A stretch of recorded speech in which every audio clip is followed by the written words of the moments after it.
এই কাহিনীর সমস্ত চরিত্র এবং ঘটনা সম্পূর্ণরূপে কাল্পনিক।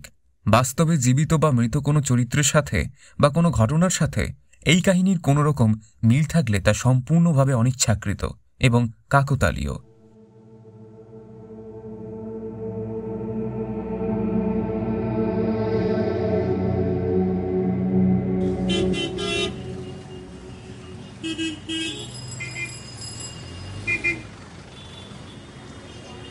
আমিশা, আমার কথাটা একটিবার শোনো প্লিজ। দেখো অমর্ত্য, একটু বোঝার চেষ্টা করো। তুমি আমাকে ভালোবাসলেও আমার মনে তোমাকে নিয়ে কোনোদিন সেরকম কোনো ফিলিংসই ছিল না। আমরা শুধুই ভালো বন্ধু ছিলাম, just good friends, that's it.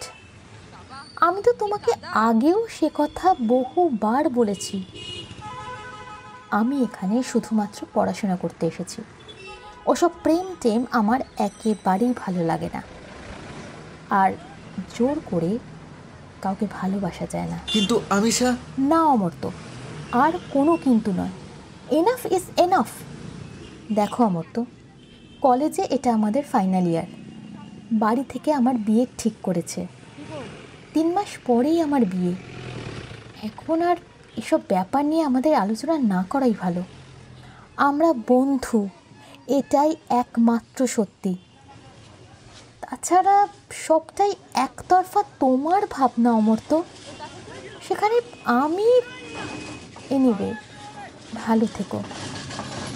কথাটা বলে আমিশা চলেই যাচ্ছিল, এমন সময় তাকে থামালো অমর্ত্য। একটু দাঁড়াও আমিশা। দাঁড়িয়ে পড়ল আমিশা।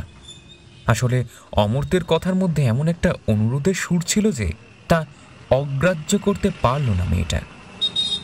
অমর্ত্য ধীরে ধীরে এগিয়ে এলো আমিশার দিকে।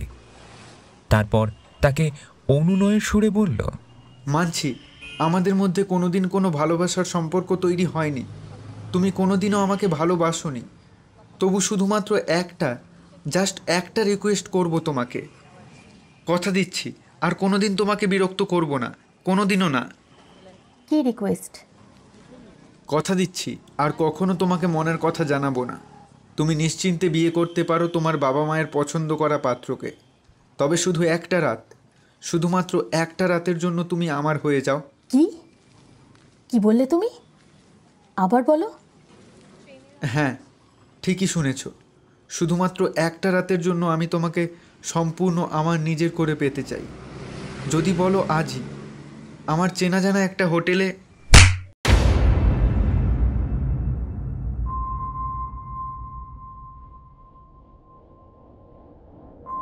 অমর্ত্যের কথা শেষ হলো না, তার আগেই সজোরে একটা থাপ্পড় এসে পড়ল ওর গালে। প্রচণ্ড রাগে আমিশা থাপ্পড় মারল অমর্ত্যকে।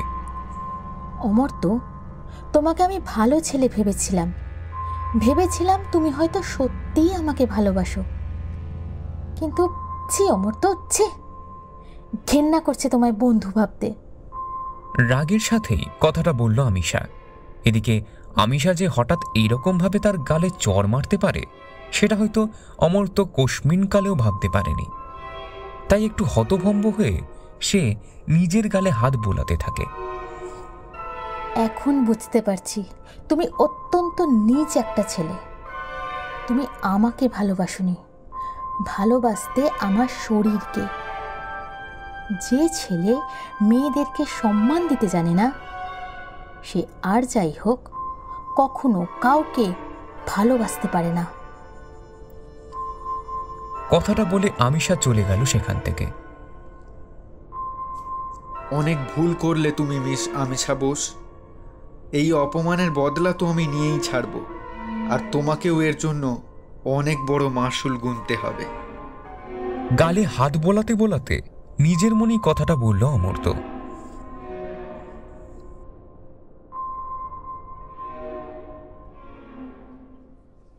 আল্লাহু আকবার, আল্লাহু আকবার, আল্লাহু আকবার। নামাজ পড়া শেষ করে সবে বসেছেন জাফর শেখ।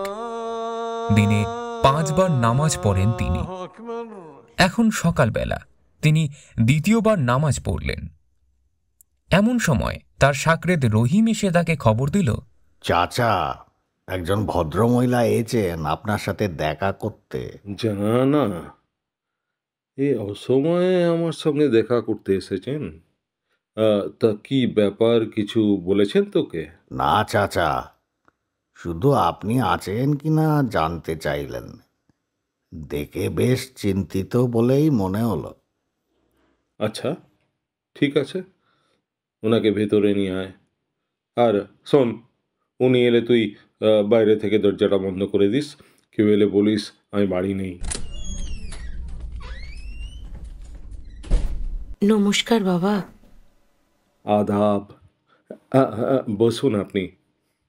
রহিম, এক গ্লাস পানি দিয়ে যা। রহিম জল দিয়ে ঘর থেকে বেরিয়ে গেল। জাফরবাবু যখন তার কাছে আসা ব্যক্তির সাথে কথা বলেন, তখন সেই ঘরে আর কেউ থাকে না। ভদ্রমহিলার গলার স্বর শুনে তাকে যুবতী বলেই মনে হলো তার। জাফর শেখ অন্ধ। ছোটবেলায় একটা মারাত্মক অ্যাক্সিডেন্টের কারণে তিনি তার দুটো চোখ হারান। তাই তার কাছে আসা কোনো আগন্তুককেই তিনি দেখতে পান না। আমার নাম বিদিশা। আমি আসলে একটা বিশেষ দরকারে এসেছি আপনার কাছে।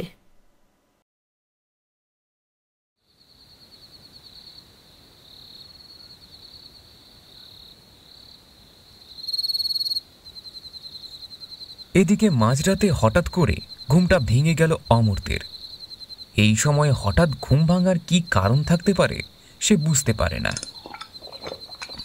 উঠে বসে পাশের টেবিলে থাকা জলের জগটা থেকে একটু জল খেল। দেওয়াল ঘড়ির দিকে তাকিয়ে দেখল ঘড়িতে তখন 12:40। অমর্ত আবারও শুয়ে পড়ল। ঠিক তখনই হঠাৎ করে তার ঘরের সিলিং ফ্যানটা ঘোরা বন্ধ করে দিল। লোডশেডিং হয়েছে। ধ্যাত, একে এই বিভৎস গরম, তার উপর কারেন্ট যাওয়ার আর সময় পায় না। এই মাঝরাত্রিরেই যেতে হলো। যেদিন থেকে ইলেকট্রিক সাপ্লায়ারের লোকজন এ পাড়ায় আস্থানা গেড়েছে সেদিন থেকে এই উপদ্রব শুরু হয়েছে। না, এখন আবার কমপ্লেন করো। ভালো লাগে যত সব ঝামেলা। একটু বেশি বিরক্ত বোধ করল অমর্ত। করাটাই স্বাভাবিক। সারাদিন এত পরিশ্রমের পরে শুতে গিয়েও যদি এরকম অবস্থা হয় তাহলে কারই বা মাথা ঠিক থাকে।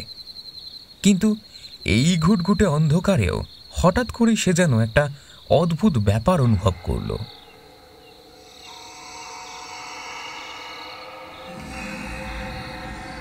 তার মনে হলো এই ঘরে এখন সে একা নেই, অন্য আরেকজন আছে এই ঘরের মধ্যে। সেটা মানুষ হোক বা অন্য কোনো প্রাণী। কিন্তু এত রাত্রে এই ঘরের মধ্যে আমি ছাড়া আর কেই বা থাকবে? এই ঘরে তো আমি একাই শুই। তাছাড়া ঘরের দরজা জানালা সব তো ভেতর থেকে বন্ধ। এই অবস্থায় কেউ কিভাবে? না না, সব আমার মনের ভুল। কেউ নেই এ ঘরে। এই সব কথা ভাবতে ভাবতেই হঠাৎ সে এক অদ্ভুত দৃশ্য দেখতে পেল। সাদা ধোঁয়ায় ভরে গেছে গোটা ঘর। এ কি, ঘরের মধ্যে এত ধোঁয়া এলো কোত্থেকে?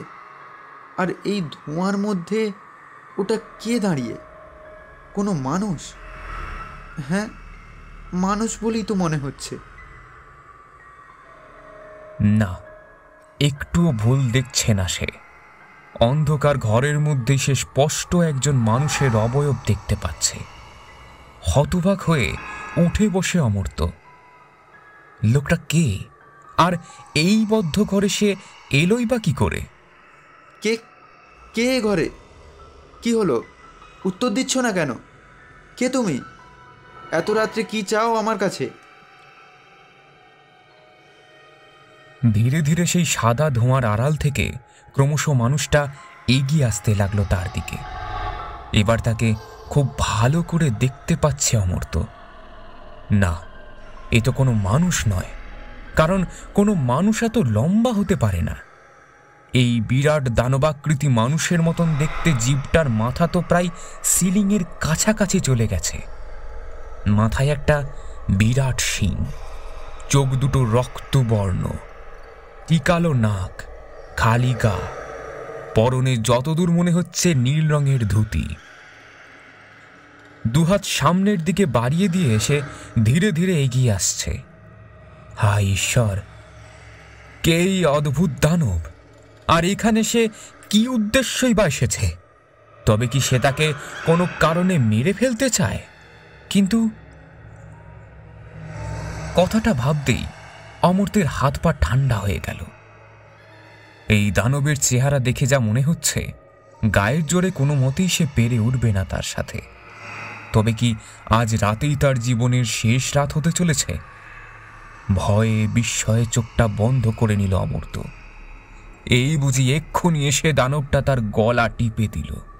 কিন্তু এভাবে চোখ বুজে মিনিটখানেক বসে থাকার পরেও এরকম কোনো অদ্ভুত পরিস্থিতির সম্মুখীন তাকে হতে হলো না। ব্যাপারটা ভালো করে বোঝার জন্য সে একটু সাহস করে চোখটা খুলল।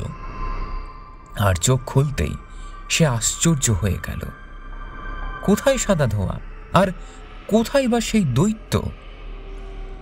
ঘর যেমন অন্ধকার ছিল তেমন অন্ধকারই তো আছে। মানুষ তো দূর, কোনো প্রাণীরও সেখানে চিহ্ন মাত্র নেই। তবে লোডশেডিং যে সত্যিই হয়েছে সে বিষয়ে কোনো সন্দেহ নেই। তবে কি এতক্ষণ জেগে জেগে কোনো স্বপ্ন দেখছিল সে? ভাবতেই হাসি পেল অমর্ত্যের।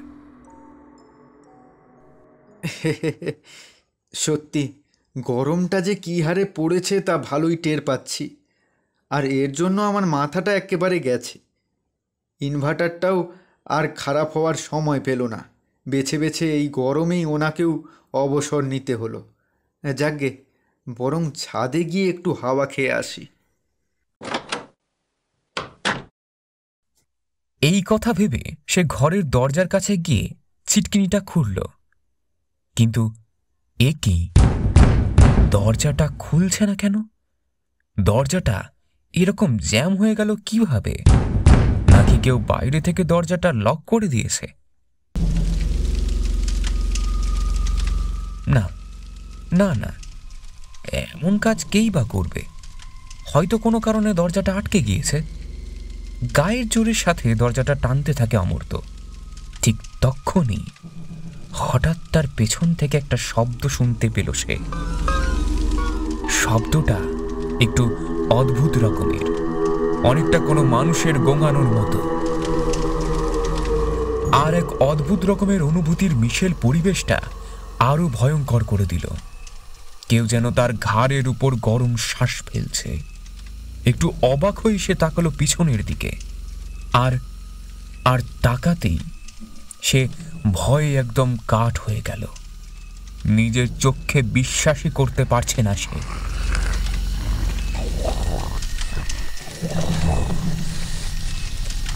তার পিছনেই সেই দৈত্যাকৃতি মানুষটা দাঁড়িয়ে, যাকে কিছুক্ষণ আগেই সে দেখেছিল তার ঘরের ভিতরে। তাহলে সে এতক্ষণ যা দেখেছিল তা স্বপ্ন নয়। ভয়ে বিস্ময়ে সে কি করবে বুঝে ওঠার আগেই সেই দৈত্য তার সর্বশক্তি দিয়ে টিপে ধরল অমর্ত্যের গলা। সেই দৈত্যের হাত দুটো অমর্ত্যের গলা এমন শক্তভাবে চেপে ধরল যে নিঃশ্বাস নিতেও কষ্ট হতে লাগলো তার। সে ধীরে ধীরে জ্ঞান হারাতে লাগলো।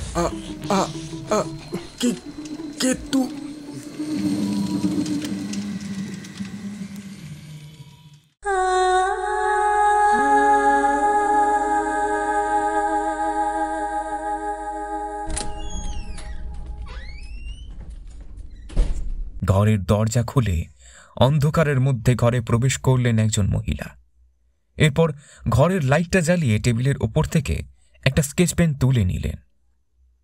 তারপর আলমারির সামনে গিয়ে আলমারির দরজায় আঠা দিয়ে লাগানো অমর্ত্যের পাসপোর্ট সাইজের ছবিটায় স্কেচ পেন দিয়ে লাল ক্রস করে দিলেন সেই মহিলা। আলমারির পাশের ঘরের দেওয়ালে একজন যুবতীর বাঁধানো ছবি, যার গলায় মালা দেখে এটা স্পষ্ট যে তিনি বর্তমানে মৃত।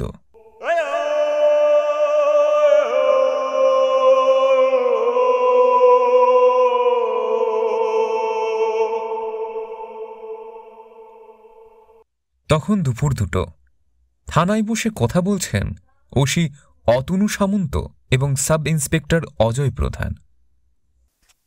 স্যার, কেসটা কেমন অদ্ভুত ধরনের, তাই না? মাঝরাতে একটা বন্ধ ঘরে কেউ কাউকে গলা টিপে মেরে রেখে গেল। এটা কিভাবে সম্ভব হতে পারে? আপাত দৃষ্টিতে দেখলে এটাকে অবিশ্বাস্য বলে মনে হলেও এটাই তো ঘটেছে অজয়। উনি নিশ্চয়ই অন্য কোনো প্রবেশ পথ দিয়ে সেই ঘরে ঢুকেছিল, কিংবা এমনও হতে পারে খুনি হয়তো আগে থেকেই ওই ঘরের মধ্যে কোথাও লুকিয়েছিল। কিছুই উড়িয়ে দেওয়া যায় না। কি জানি স্যার, তবে আমার মনে হচ্ছে এই কেসে খুনিকে ধরতে আমাদের বেশ একটু অসুবিধেই হবে। খুনি অত্যন্ত চতুর। ঘটনাস্থলে সে কোনো রকম প্রমাণ ছেড়ে যায়নি। এমনকি ভিকটিমের গলাতে খুনির আঙুলের কোনো ছাপও নেই। এ অবস্থায় খুনিকে কিভাবে আইডেন্টিফাই করা যায়? রহস্যটা বড়ই জটিল ধরনের, কিন্তু হাল ছাড়লে চলবে না। মনে রাখো, সাধারণের ভাবনা যেখানে পৌঁছয় না সেখানে পুলিশের দৃষ্টি অনায়াসে পৌঁছে যায়। আচ্ছা অজয়, তোমার মনে আছে মাস তিনেক আগেও ঠিক এরকমই একটা মার্ডার হয়েছিল? একটা বন্ধ ঘরে কোনো যুবতী মেয়েকে কেউ গলা টিপে খুন করেছিল। হ্যাঁ স্যার, মনে আছে। আর সেই রহস্যের কোনো সমাধান এখনো হয়নি। আর তারও মাসখানেক আগে একজন বিজনেসম্যানের ছেলেও খুন হয়েছিল ঠিক একইভাবে। মনে আছে স্যার? আমার কি মনে হয় জানো তো অজয়, খুনি হয়তো তিনজন নয়, একজনই। সেই কোনো রকম উপায় বার করে ঘরের মধ্যে ঢুকে খুনগুলো করছে। এই তিনটি মার্ডারের মধ্যে নিশ্চয়ই কোনো একটা লিঙ্ক আছে, আর সেই লিঙ্কটা বের করতে পারলেই কেল্লা ফতে, খুনি আমাদের হাতের মুঠোয়। স্যার, বলছিলাম যদি কিছু না মনে করেন তবে একটা কথা বলতে পারি? কি কথা অজয়? স্যার, বলছিলাম এই শহরে একজন পীর বাবা আছেন, বাবা জাফর শেখ। নাম শুনেছেন নিশ্চয়ই? হ্যাঁ, ওই তো মসজিদের কাছে থাকেন তো উনি। শুনেছি ওনার কথা। উনি অন্ধ, খুবই দয়ালু একজন মানুষ, আর তার কিছু অলৌকিক শক্তি আছে বলেও শুনেছি। কেউ কোনো বিপদ আপদ বা কোনো রোগভোগ নিয়ে তার কাছে গেলে তিনি তার ক্ষমতা বলে রোগীকে সুস্থ করে দিতে পারেন এবং মানুষের আসন্ন বিপদ থেকে উদ্ধারও করতে পারেন। ওর কাছ থেকে নাকি কেউ খালি হাতে ফেরে না। হ্যাঁ, সেই বাবা সম্পর্কেই আমি একটা কথা শুনেছিলাম। যদিও সবটাই লোক মুখে শোনা কথা, যদিও এর বাস্তবিক প্রমাণ আমি কখনো পাইনি। কি কথা অজয়? স্যার, সত্যি মিথ্যে জানি না, তবে শুনেছিলাম বাবার নাকি এক পোষা জিন রয়েছে। জিন মানে জানেন নিশ্চয়ই। বাবা কারো কাছ থেকে কাউকে মারার সুপারিশ পেলে সেই জিন নাকি রাতের অন্ধকারে গিয়ে মেরে ফেলে সেই মানুষকে। এতে শত্রুরও অভীষ্ট সিদ্ধ হয়, আর পীর বাবারও কিছু লক্ষ্মী লাভ হয়। দেখো অজয়, এসব আজগুবি কথা আমাদের পুলিশদের মুখে মানায় না।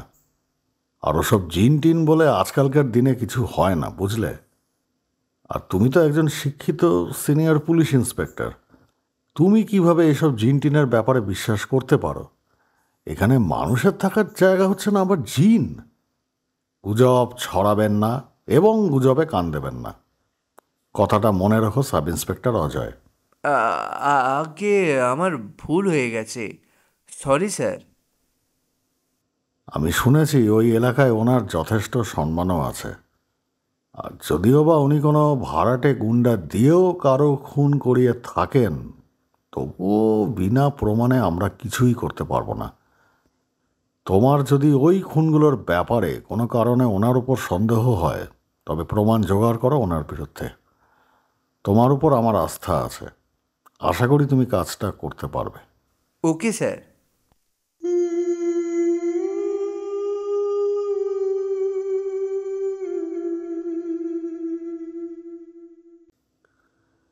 চাচা, আপনার সঙ্গে এক সর্দারজি দেখা করতে এসেছেন, বাইরে অপেক্ষা করছেন।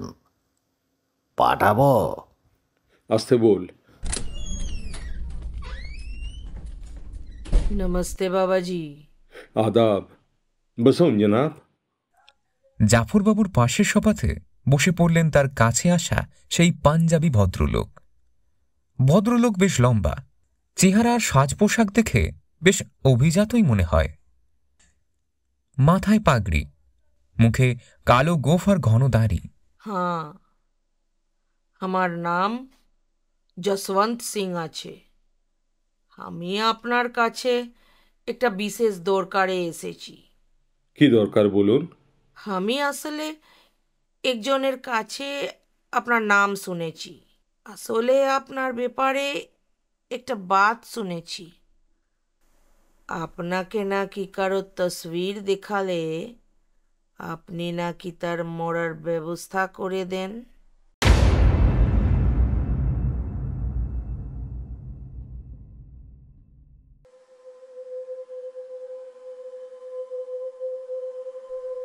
দেখালে নয়, দিলে যশবন্ত বাবু।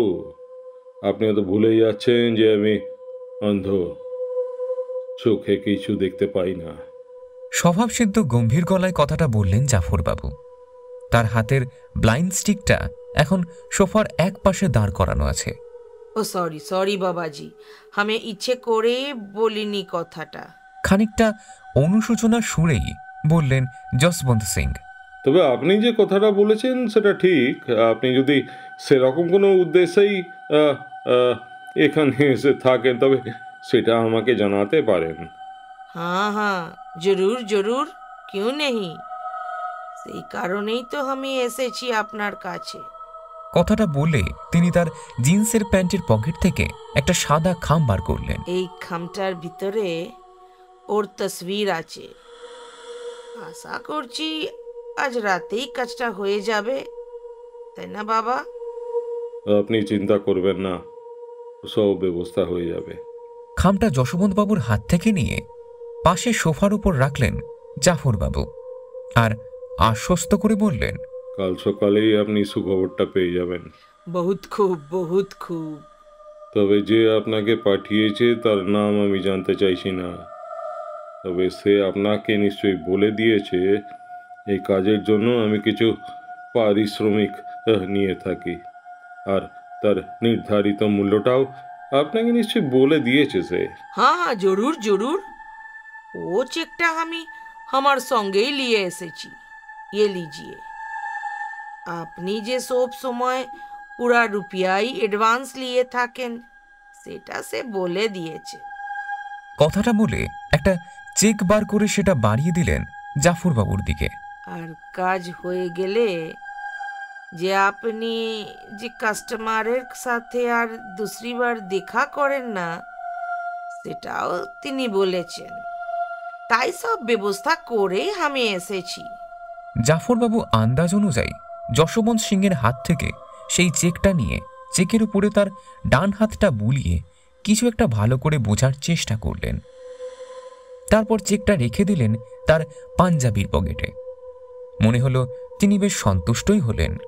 আসল ব্যাপার হলো এই কাজটা বেশ রিস্কের, আর পুলিশের কিছুটা সন্দেহ আছে আমার উপর। তাই দ্বিতীয়বার ক্লায়েন্ট এলে যদি পুলিশ কোনোভাবে ক্লিউ পেয়ে যায়, তাই আমি সকলকে বলে রাখি এ ব্যাপারে সমস্ত কাজগুলো আগে থেকেই সেরে রাখতে। খুনের ব্যাপার তো, পুলিশে কোথা থেকে কি খুঁজে বার করবে তা তো বলা যায় না। আপনাদের বাংলায় বলে না, বাঘে ধরলে 18 ঘাড়, পুলিশে ছুলে। हाँ हाँ जरूर, बहुत खूब बहुत खूब। আচ্ছা, যদি কিছু মনে না করেন তবে একটা बात बोलते पारी, मतलब जानने का इच्छा हो रहा है, वही আর কি। বলুন। না মানে আমি জানতে চাইছিলাম, আপনি তো অন্ধা আদমি আছেন, মানে চোখে দেখতে পান না, তবে আপনি খুনগুলো করেন কিভাবে? মানে আপনার কাছে নিশ্চয়ই কোনো আদমি আছে যিনি আপনার হয়ে খুনগুলো করে। আদমি নয়, জিন। আসলে আমার কাছে একটা বিশেষ ক্ষমতা আছে, যার কারণে আমি এক জিনকে বন্দি করে রেখেছি আমার কাছে। যখন কারো কাছ থেকে ফরমাইশ পাই, তখন আমি সেই জিনকে মুক্ত করে দিই। যার ছবি আমি জিনকে দেখাই, সে গিয়ে তাকে মেরে ফেলে। জিন মতলব সে বচপনে যে বইতে পড়েছিলাম, वही যে কি প্রদীপ কে अंदर में जो ছিল वही? হ্যাঁ, অনেকটা সেই রকমই।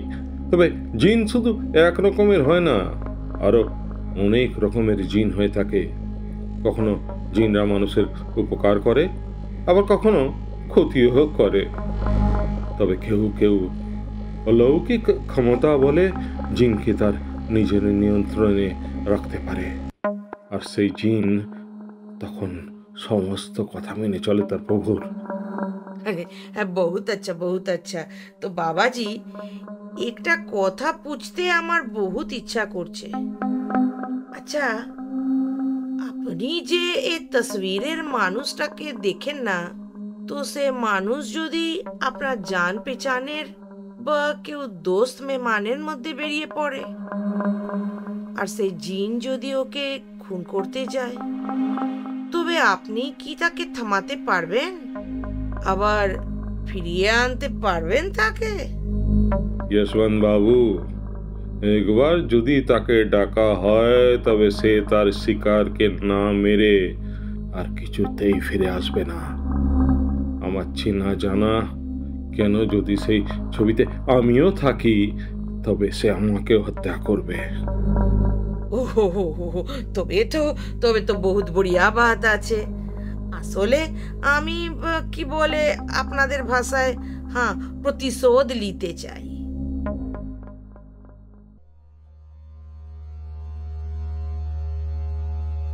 আসলে আপনাকে আমি যার ছবিটা দিয়েছি, সে আমার বেটাকে খুন করিয়েছে লোক লাগিয়ে। আমার সাথে তার একটা বিজনেস রাইভাল দেখা দিয়েছিল, আর সে কারণে সে আমার একমাত্র বেটাকে। হঠাৎ করে কথাটা থামিয়ে হাতের আঙুল দিয়ে চোখ থেকে বেরোনো জল মুছে নিলেন যশবন্ত সিং। তারপর আবার বলতে শুরু করলেন, জানেন, ছেলেটার আমার কোনো দোষ ছিল না। সে তো কলেজে পড়তো, এসব বিজনেসের ব্যাপারে সে তো কিছুই জানতো না। আমার সাথে শত্রুতার কারণে ওই শয়তান মেরে ফেললো আমার বেটাকে। তবে আমিও ঠিক করে নিয়েছি, আমিও এর বদলা নেব। খুন করব ওই শয়তানটাকে, যেভাবে ও আমার বেটাকে খুন করিয়েছে, আর এমন ভাবে ওকে মারবো যাতে কেউ আমার উপর কোনো সন্দেহ না করে। আর এই কারণেই আমি আপনার কাছে এসেছি। বাবা, আপনি দয়া করে যদি আমার এই উপকারটা করেন। আপনি কোনো চিন্তা করবেন না যশবন্ত বাবু। কাল সকাল হওয়ার সাথে সাথেই আপনি আপনার শত্রুর বিনাশের খবর নিশ্চয়ই পাবেন। ওকে বাবাজি, তাহলে আমি আসলাম। নমস্তে। এই বলে যশবন্ত সিং উঠে পড়লেন। এখন তার গলার স্বর কেমন পাল্টে গেছে। তিনি যে বড়ই ব্যথিত হয়ে পড়েছেন সেটা স্পষ্টই বোঝা গেল। হয়তো নিজের মৃত ছেলের মুখটা হঠাৎ করে মনে পড়ে গেল তার।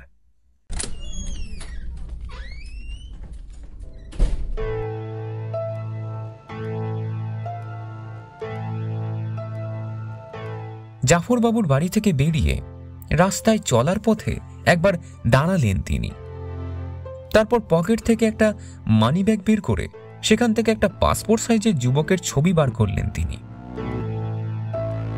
ছবিটা অমূর্তের, যে আজ থেকে 2 দিন আগেই কোনো অজ্ঞাত আততায়ীর হাতে মারা গেছে। ছবিটার দিকে কিছু সেকেন্ড একদৃষ্টে তাকিয়ে থেকে তারপর যশবন্তবাবু নিজের মনেই বলে উঠলেন, কাউকে ছাড়বো না, সমস্ত পাপীদের শাস্তি দেব আমি। এরপর ছবিটা তিনি আবার সযত্নে মানিব্যাগে রেখে মানিব্যাগটা পকেটে ঢুকিয়ে হাঁটা দিলেন সামনের দিকে। সামনের চায়ের দোকানে তখন একটু অবসরে বসে বসে চা খাচ্ছিলেন অজয় বাবু। বাইরের দিকে তাকিয়ে চা খেতে খেতে তিনি যশবন্ত বাবুর এই অদ্ভুত আচরণ সবটাই লক্ষ্য করলেন। মনে মনে ভাবলেন, কে এই লোকটা? একে তো আগে এলাকায় কখনো দেখিনি, তবে লোকটাই পীর বাবার বাড়ি থেকেই তো বেরোলো বলে মনে হলো। কি উদ্দেশ্যে গিয়েছিল সে পীর বাবার কাছে? তাছাড়া লোকটাকে হঠাৎ এত চেনা চেনাই বা মনে হচ্ছে কেন?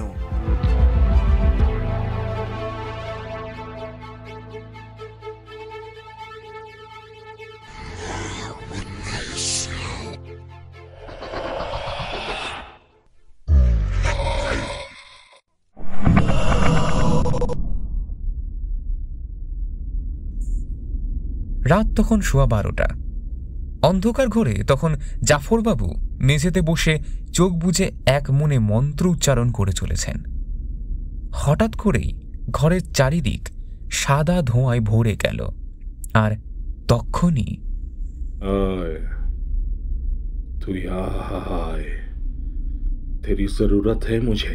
গম্ভীরভাবে অদৃশ্য কারো উদ্দেশ্যে কথাটা বললেন জাফরবাবু।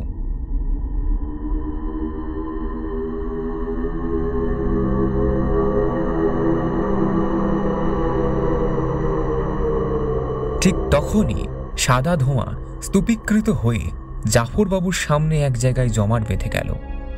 দেখ তুই। কথাটা বলে জাফরবাবু তার পাশে থাকা সাদা খামটা থেকে ছবিটা বার করে রাখলেন তার সামনে। সাদা ধোঁয়া তখন স্থির অবস্থাতেই সেখানে জমাট বেঁধে আছে। যা, এবার তুই নিজের অভিষ্ট পূরণ করগে। যা যা। কথাটা বলে তিনি সেই ছবিটা নিয়ে সেটা ছিঁড়ে দুটুকরো করে ফেললেন। সাদা ধোঁয়াও আবার বিস্তৃত হয়ে ঘরের চারিদিকে ছড়িয়ে ধীরে ধীরে মিলিয়ে গেল। আর এই এত কিছুর মধ্যে জাফরবাবু জানতেও পারলেন না যে তিনি আসলে কার ছবি দেখালেন সেই জিনকে। জাফরবাবু উঠে দাঁড়ালেন। আজ শহরে এক রহস্যময় মৃত্যু ঘটবে, আর সেই মৃত্যুর কোনো কিনারাও হয়তো পুলিশ করতে পারবে না। জাফরবাবু তার ঘরের খাটের দিকে এগুচ্ছিলেন, কিন্তু হঠাৎ করেই দাঁড়িয়ে পড়লেন তিনি। আশ্চর্য, হঠাৎ এমন অনুভূতি হচ্ছে কেন তার কেন মনে হচ্ছে সেই সাদা ধোঁয়া আবার ফিরে এসেছে সেই ঘরে, আর সেটা তার চারপাশে একেবারে ঘিরে ধরেছে। তুই যাসনি? বেশ জোরের সাথেই কথাটা বলে উঠলেন জাফর শেখ। যা, তুই নিজের কাজটা কর গিয়ে যা। তিনি অনুভব করলেন যে সেই ধোঁয়া সরে গেছে তার সামনে থেকে। তিনি মনে মনে একটু স্বস্তি পেলেন। তবে চোখে দেখলে হয়তো তিনি বুঝতে পারতেন সেই ধোঁয়া তখনও মিলিয়ে যায়নি সেই ঘর থেকে, বরং তা ঘরের এক কোণে জমাট বেঁধে আছে। ধীরে ধীরে সেই ধোঁয়া একটা অবয়ব গঠন করছে, আর সেই অবয়ব পরিণত হলো একটা বিরাট আকৃতির দৈত্যে, যে দৈত্যকে কয়েকদিন আগেই দেখা গিয়েছিল অমর্ত্যের ঘরে। তার মৃত্যুর কিছুক্ষণ আগেই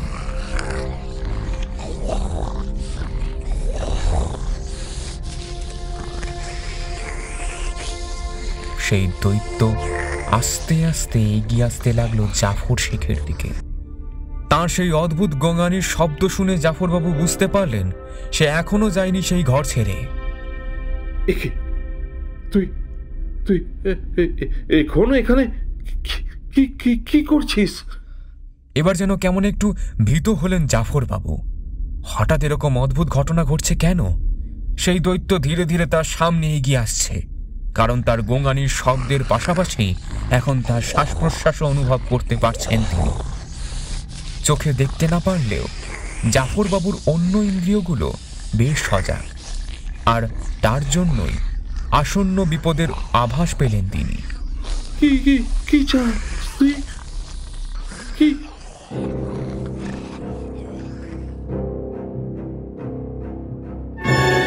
ভয়ে এক পা করে পেছোতে লাগলেন জাফর শেখ।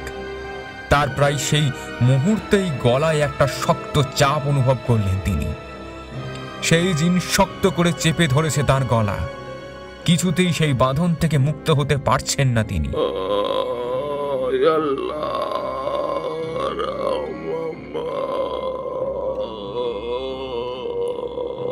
ধীরে ধীরে মৃত্যুর কোলে ঢলে পড়তে লাগলেন জাফর শেখ।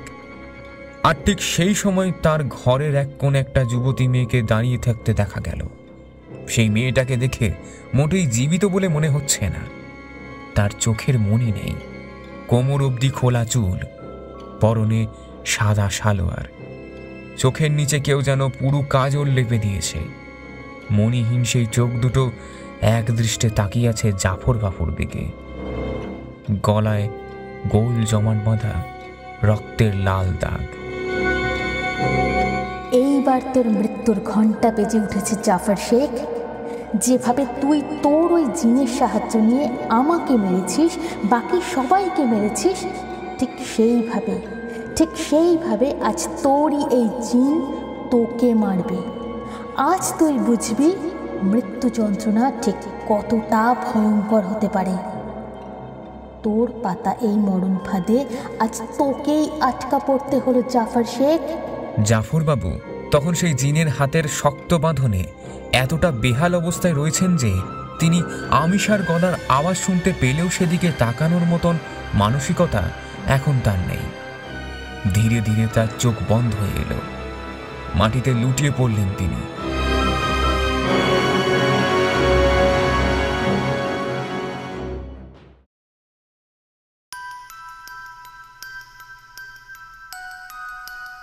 অন্ধকার ঘরের দরজা খুলে ভেতরে প্রবেশ করলো একটা ছায়া মূর্তি। ঘরের লাইটটা জ্বলে উঠল। এরপর টেবিলের উপর থেকে স্কেচ পেনটা নিয়ে আলমারির সামনে গিয়ে অমর্ত্যের ছবির পাশে লাগানো জাফর বাবুর পাসপোর্ট সাইজের ফটোতে লাল ক্রস করলেন যশবন্ত সিং। তারপর ঘরের দেওয়ালে টাঙানো মৃত আমিষার ছবির সামনে এসে দাঁড়ালেন তিনি। এরপর মাথার পাগড়িটা খুলে বাঁধা চুলটা খুলে ফেলতেই তার ঘন চুল নেমে এলো ঘাড় পর্যন্ত। এরপর মুখ থেকে নকল দাড়ি গোঁফটা খুলে ফেলতেই ছদ্মবেশের আড়ালে থাকা যুবতীর সুন্দর মুখখানি স্পষ্ট দেখা গেল। এই চেহারাটা অনেকটাই আমিষার চেহারার সাথে মিলে যায়। দিদি, দিদি আমি পেরেছি, দিদি আমি পেরেছি। তোর তোর মৃত্যুর বদলা আমি নিতে পেরেছি। আমিষার ছবির দিকে তাকিয়ে কথাটা বলে উঠল যশবন্ত নামের অভিনয় করতে থাকা আমিষার ছোট বোন বিদিশা। আমিষার বিদিশা দুই যমজ বোন। বিদিশা আমিষার চেয়ে মাত্র কয়েক মিনিটেরই ছোট। আমিষা যখন মারা গিয়েছিল তখন বিদিশা হোস্টেলে ছিল পড়াশোনার জন্য। দিদির মারা যাওয়ার খবরটা শুনে সে ফিরে এসেছিল নিজের বাড়িতে। আমি তাদেরকে শাস্তি দিতে পেরেছি দিদি, যারা তোকে মৃত্যুর দিকে ঠেলে দিয়েছে, তোকে যারা বেঁচে থাকতে দেয়নি। আজ আমার শান্তি হলো, আত্মার মুক্তি ঘটবে আজ আমার।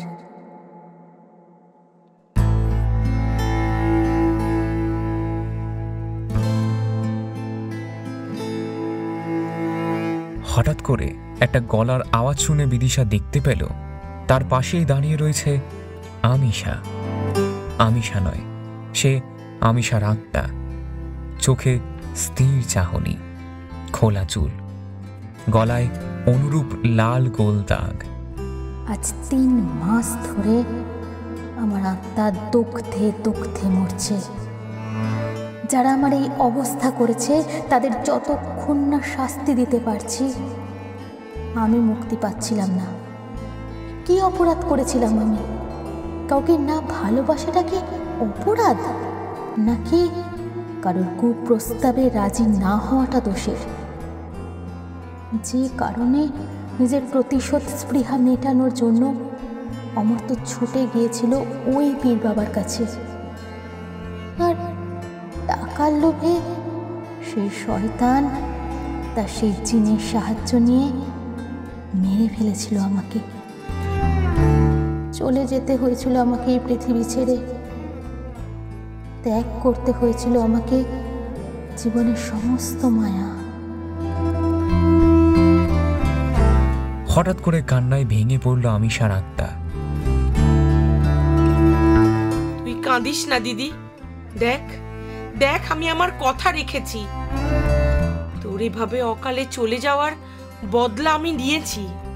ওই শয়তান আর কখনো পারবে না তার ক্ষমতার অপব্যবহার করে কোনো নিষ্পাপ মানুষকে মেরে ফেলতে। তুই যখন মারা যাওয়ার পর সেদিন রাতে আমার ঘুমের মধ্যে এসে আমাকে সমস্ত কথা বললি, আমাকে বললি তোর মৃত্যুর আসল কারণ। সেই দিনই আমি মনে মনে প্রতিজ্ঞা করেছিলাম যে যারা তোর এই সর্বনাশ করেছে তাদেরও আমি একইভাবে সর্বনাশ করব। তাই প্রথমেই আমি ওই পীর বাবার কাছে গিয়ে অমর তোর নামে ফরমাশ করে আসি। আর অমর তো মারা যাবার পর আমি আবারও যাই সেই পীর বাবার কাছে, স্বয়ং তার নামেই ফরমাশ করতে। তবে এবার ছদ্মবেশে, যাতে ওই বাবার কোনো সাকরেত বা পুলিশের কোনো লোক আমাকে দেখে কোন রকম সন্দেহ না করতে পারে। আমি আমার কাজটা ঠিকভাবে করতে পারি। আর এই দেখ দিদি, দেখ আমি 3 মাস ধরে করা আমাদের এই পরিকল্পনা সম্পূর্ণ সফল হয়েছে। তারা সকলেই মারা গেছে, যাদের মৃত্যু তুই চেয়েছিলিস ঠিক সেভাবেই, যেভাবে তোর মৃত্যু হয়েছিল। আর কখনো ওই শয়তান পীর বাবা আর কারোর মৃত্যুর কারণ হতে পারবে না।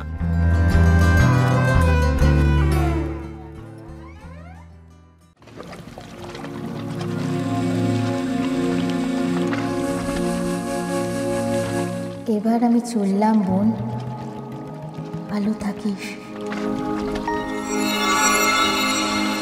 কথাটা বলেই হঠাৎ করেই অদৃশ্য হয়ে গেল আমিশা। ঘরের মধ্যে আর কোথাও তাকে দেখা গেল না। দিদি দিদি দিদি, ডুকরে কেঁদে উঠল বিদিশা। ঠিক তখনই টেবিলের উপরে থাকা মোবাইলটা বেজে উঠল।